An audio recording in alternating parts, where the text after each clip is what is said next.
Russell's already done half the introduction for me on our next speaker, because that's Tessa. Is it Zirnsak? Yes, I got it right. That's excellent. Now, Tessa works as a project officer with Equally Well, but she's also doing her PhD currently with La Trobe, which is great. Russell also in his talk touched on the importance and the terrible rate still of smoking in people with severe mental illness, and something that we've really got to do something about. And Tessa's talk today is going to give us a little bit of feedback, qualitative feedback on some of the programs that you've been involved with. So I will pass over to Tessa and let her go for it. Thank you very much. I'm delighted to be here. So I'm reporting on the qualitative findings of a trial called QuitLink. Now, I wasn't involved in the RCT. I'm primarily a qualitative researcher, but I did all of the analysis of I led the analysis of the qualitative interviews. And it was a really fantastic opportunity. People had really excellent things to report. As a consumer researcher, sometimes with smoking interventions, I can feel a little bit a bit concerned that they might be a little bit kind of sage on the stage instead of guide on the side. But I think that by kind of listening to these perspectives through this qualitative research, we're really able to kind of understand and capture what smoking interventions need to provide for consumers for them to have that real opportunity to quit, which everyone should have. So I kind of told you a little bit about why I think this matters already, but I think what we really found there's already some existing research, and I think that, I'm going to talk about it more as well, that people smoke for reasons beyond chemical addiction. So, and I'm going to share that with you as well. But the reason that this research is so important is because so often we focus on those, those alleviations of the chemical problem. So, through NRT, while neglecting what people are getting out of smoking from a kind of emotional or social, kind of like through those sort of pathways. So I'm going to talk a little bit about that. And I think that that's really under-recognised and really at the heart of what people, might identify as their needs when they're quitting. We know that people with SMI or experiencing SMI are more likely to be smokers, but they're just as likely to want to or have made a quit attempt as anyone else who smokes. So the broader QuitLink trial was quite a big study where intervention participants were provided with one-on-one counselling and nicotine replacement therapy. And the control condition were provided with only publicly available resources. So they had access to QuitLine, but with QuitLine you get a different counsellor every time. In the intervention, they got the same counsellor every time. They got regular check-ins. Everyone had contact with a peer worker, but that was very brief. And everyone had access to NRT, although I think the intervention control had more access when the control condition just had kind of the standard 6 or 8 weeks. Then for the qualitative data, we interviewed participants at 2, 5 and 8 months. So at 2 months was the end of kind of the intervention period, and then 5 and 8 months were reflecting on that and kind of looking at progress since then. So the 8 months would be 6 months after the intervention, 5 would be 3 months after the intervention, and yeah. So I'm going to report on the 5 and 8 month time points. So those kinds of time points beyond the end of the trial, so where people were at sort of in the months after. We had a relatively small sample of only 28 participants, but very, very rich data. We also had very limited crossover, so only one participant did interviews at 5 and 8 months. So we can't say that this is a longitudinal study or that we can have longitudinal outcomes from this, but you can still kind of, there's still a lot in there that's kind of worth looking at. And I also think that, some of the barriers to participating in research might have played a part. This recruitment happened during COVID, but also, people who had relapsed might be less likely to talk to us because they might have felt like that they might get a hard time or, for maybe their own reasons. And then interviews were transcribed, and I did I led the thematic analysis with another consumer researcher and our boss. So that was really lovely. So, I pressed it twice. Oh, no, I didn't. Okay, I think my slides got a little bit mixed up, so like everyone get ready for that. So one of the main things that we noticed that was different at 5 and 8 months, was that people had they had a different attribution for where the problem of smoking was. So at 2 months, people were more likely to kind of say, say things like, it's too hard because of COVID, or because I'm stressed at the moment, I can't do it. At 5 and 8 months, we saw more people saying, well, the problem is that I'm not determined. Or conversely, the thing that helped me this time was that I was able to draw on my inner resources. So what that kind of suggested to us is that people's internal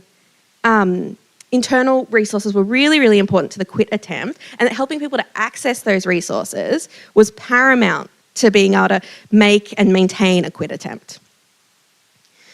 And I think this participant, so this was an intervention participant who had no change in their smoking status over the course of the trial. They said, but your mind's got to be in it. You know what I mean? It's not enough for someone to say, just quit today. You've got to be ready to quit. So another key thing that we identified was the impact of social relationships. So social relationships were both enablers and barriers to maintaining a quit attempt. Some people felt that, like this quote up here from the intervention group who did manage to cut down, that once you'd see a friend who smoked, that was it. But conversely, we did have some people say that, having active support and active encouragement from people in their lives did really help them to continue to make that quit attempt. So it seemed that these relationships had a significant role in terms of things like access and, and I guess being able to like hold on to that continuity, because a lot of people also said, and this is established in the literature, that once you have that first drag, when you've made a quit attempt, it's over. Like it's getting back on the horse is so challenging after you've had that initial setback.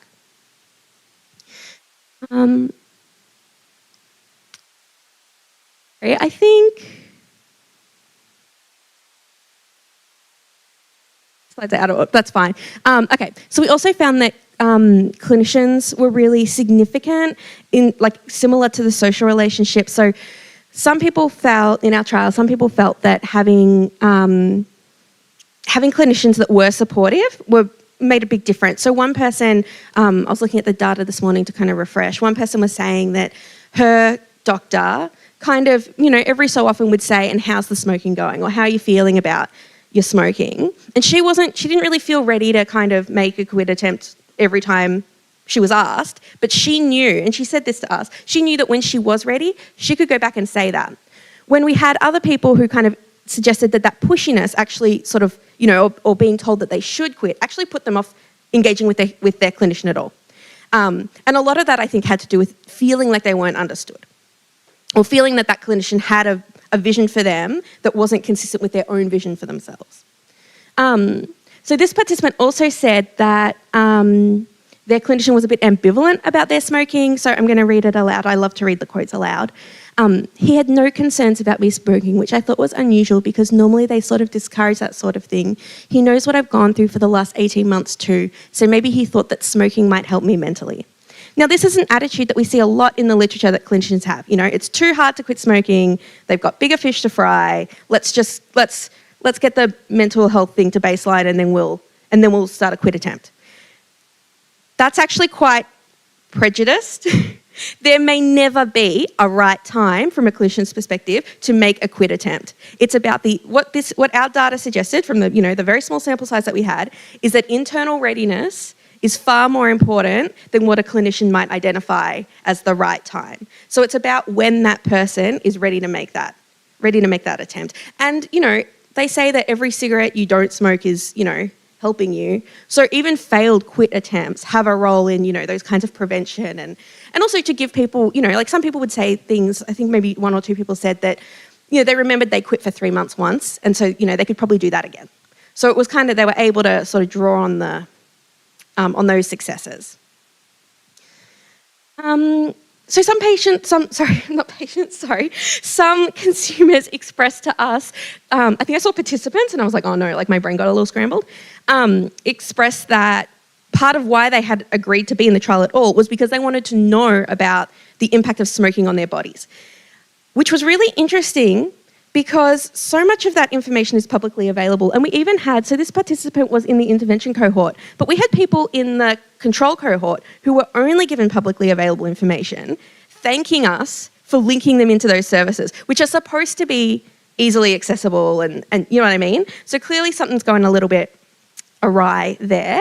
But people, you know, they kind of wanted to understand what smoking was doing and how they could, you know, they wanted information that wasn't necessarily easy for them to get in the, you know, in the community. So that also might be, you know, something that clinicians can think about setting people up to have those resources when they feel ready or letting them know they're there before making a quit attempt so that they feel equipped, they feel like they have what they need to move forward. So the other thing we assessed was the efficacy of the intervention. And we found, so this quote, and I'm going to read this before I talk about this because this was really interesting to me. So it was just nice to speak to someone, you know, I'm on my own, I'm on my isolated, I'm on my own, just nice to speak to somebody even if it was for a few minutes, nice to have that kind of connection. So the role that clinicians in the quit attempt, so this is talking about the quitline counsellor, is one of social connectedness, which is so interesting to me that was what it was doing to help. Yeah, and I think, you know, people kind of found it useful to varying degrees. In this cohort, we only had one person, like in the people who were interviewed for 5 and 8 month data, we only had one who sustained a quit attempt from 2 to 8 months. But we had lots of people cut down and lots of people learn more. And so it wasn't so much about quitting as it was about, as it was about learning and, you know, and moving forward and getting that understanding of what was important, I think. Okay, and then there was another slide back here I wanted to talk about. Okay, so this is kind of the main finding from what we did. And that was that hopefulness was so important for people in making and maintaining a quit attempt. Because if people, you know, we're talking about people who kind of had the general characteristics of people living with SMI in the community, so very socially isolated, often living alone, unmarried or divorced, you know, so kind of quite like, yeah, like isolated and, you know, obviously experiencing some feelings of depression and isolation. And so for some of them, they couldn't see a better future for themselves. Like things were so hard for them right then that they couldn't see that their future could be different. And so why would you make an attempt to quit, which is so hard and needs to be maintained over such a long period of time, when you don't believe that a better future is even possible for you? You can get relief from your symptoms immediately by having a cigarette, but you can't get relief, you know what I mean? Like it's, you really have to believe that a better future is possible to maintain that. And it only takes, you know, a minute or like one interaction where there isn't hope for a better future or a non-smoking future, I suppose, for people to, you know, to kind of fall off the wagon. So having that hope was so important. And we think that there might be a role for clinicians and supporters to have that hope. So even when the person might not be able to believe that there's a better future for themselves, and I'm not saying that everyone necessarily believes that, like lots of people, you know, were able to quit, or, you know, not in our study, but like generally. But clinicians can have that hope. You know, like you might not believe that it's possible for you right now, but I believe that when you're ready, it's possible for you. And that's where I want to leave it today. Thank you very much.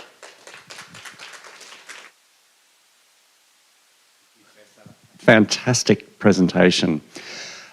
While people are formulating a question, I'd just like to say that I think your presentation really clearly shows the benefits of good qualitative research, because it gives us a much deeper dive to understand the hows and whys of why an intervention does or doesn't work, and it helps us shape future interventions so that they can be more targeted and more effective. Was there any questions from the audience? Right up the back, of course. Look, we're getting you extra exercise today. Fantastic. Thank you for doing that run.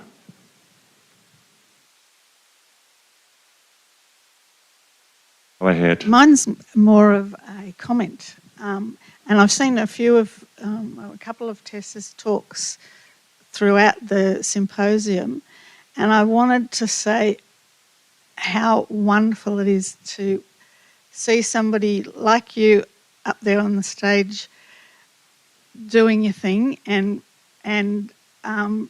putting us all in our place, I guess. As a carer, I'm a bit of a zealot, and I'm been very pleased to hear what you've had to say because I've learnt a lot. Oh, thank you. That's so lovely. Thank you so much. I really think that, in research, there's such a opportunity now for consumers to really come through and do proper research, like research that's not kind of, I feel like sometimes that people think that consumer research is like watered down research, but like it's not. It's real research. And I just think that, that's really having a moment right now. And I'm a part of really wonderful teams where I've been so well supported, and it's really a testament, I think, to those teams that, that I'm able to come here and do this work. And that I agree with, and it's wonderful to see. Thank you so much. Sorry, we've just got another question down the front. I'll come grab the mic off you.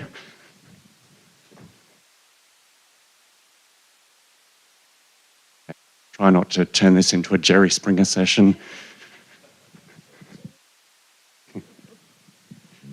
Really just another comment. If anyone has an opportunity to be in a research cohort with Tessa, just do it. Just do it. I've been on several now, and they're always an amazing experience, and you learn and you give, and you know that what you say is going somewhere. It really is going somewhere. Thank you. I tell you what, nothing but endorsements and love for you. It's fantastic. Who else wants to have a go? Oh, and one more, hang on. Oh, no, there's two more. Oh, we're flying. I'll start with a comment. Great presentation, but I do have a question. And this applies to Tessa as well as anyone in the room with lived experience. If you want to come up and talk to me about it afterwards as well, that's also welcome. I'm working on a master's project at the moment, and part of my research includes some data collected from mental health consumers who are engaged with community care. And some of my data suggested low levels of participation in health programs, which included smoking cessation support services. And I know you mentioned about the mixed responses and sort of mixed experiences with clinicians' attitudes, but I was wondering if there was anything around sort of attitudes or experiences with health programs that might add some context or explanation for why that might be quite low. Yeah. Look, I'd really just be speculating. I don't know much about health program engagement. I do know, so like independent from this, I am engaged in like a consumer sport program like myself, like just for fun, because I don't do any exercise unless it's scheduled and there are going to be friends there. And that's like I signed up for that program because it was the only one I knew about that was actually by and for consumers. And for me, it was really about like getting over a lot of like trauma that I had from sort of like, kind of the attitudes that I'd experienced where people were like, oh, she's bad at sport. And, and I think in Australian culture, it can be quite difficult because it's such a sporty culture. So, yeah, I mean, I know there's good work on peer engagement in those programs. And I also know, I had a really good chat with Law Edwards, who said that, sometimes people won't want to engage because they'll want to get to a certain point. They don't think they're ready. And so they'll be like, well, I'm not ready to be in that program because I'm not, I can't run yet or whatever. But Law was saying that what can make a big difference is saying to people, well, I would like to help you get to there rather than just engage with you once you're there. So I'm not sure that that's helpful, but that's like that's what I know. Great, thank you. This will have to be our last question, but I'm very sure that Tessa will be happy to take any questions and indeed more compliments. Yeah. Post this. Yeah, how you going, Tessa? My name's Nathan Charles Brown. I'm from Lutuita, Tasmania, and I'm a Pakana man from down there. So I have to say, you've done a great presentation, and I feel like you was talking to me personally because I am a smoker, and I'm a consumer of services, but I'm also a professional, and I'm trying to make things better for all of us in Toowoomba, Tasmania. And regardless whether I'm Aboriginal or not, I suppose my mental health has been such a big thing for me over the last 42 years that recently been diagnosed, again 6 weeks ago, with complex PTSD and bipolar. It makes me think, understand why my life has been the way it's been, and working in multicultural men's business down there and trying to address the barriers that everyone's suffering from, not just Aboriginal or people with illness. I suppose, and the data that's down there, we don't see the data compared to everyone else in Australia. Our data is not recognised when it comes to New South Wales, Victoria, Queensland. So I suppose I do want to connect with you personally and and learn to research for my people down there, but also understanding what you guys do over here and making such a difference. And being that I felt like you was directing your presentation to me personally, I feel empowered to say, okay, I want to be able to join some of these groups and benefit myself, but also benefit my people as well. So thank you for that. I just wanted to cheers. Oh, thank you so much. Fantastic. Right. Thanks again, Tessa. A round of applause, please.